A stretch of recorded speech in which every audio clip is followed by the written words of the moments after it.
আমাদের মন্তব্য কি, আমরা তো তখনই বলছি যে এই প্রশাসন কিভাবে আমাদেরকে হাত তুলছে, এই প্রশাসন বিচার চাই।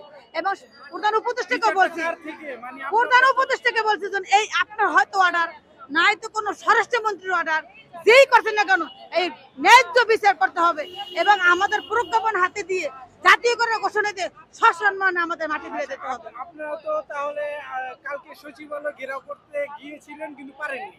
এখন নেক্সট পদক্ষেপ কি? আমাদের আপনারা আমরা অবস্থান আজকে করবেন? আমরা আজকে 5টা পর্যন্ত অপেক্ষা করব।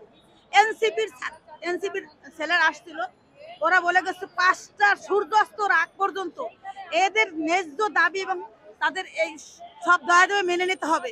যদি না নেন তা আমরা একমত পোষণ করলাম, আমরা সবাই তার পাশে, আমাদের পাশে আছে। আগামী রবিবারে ইনশাআল্লাহ যদি আমাদের কোনো সুফল না আসে আজকে দিনের ভিতরে, আমরা প্রধান উপদেষ্টার কার্যালয়ের দিকে রওনা হব। এটা কি আজকেই হবেন নাকি আগামী রবিবারে জি, মানে এখন আপনারা এখানে অবস্থান করবেন? অবস্থান করতেছি, ওই অপেক্ষা করতেছি কি রেজাল্ট আসে।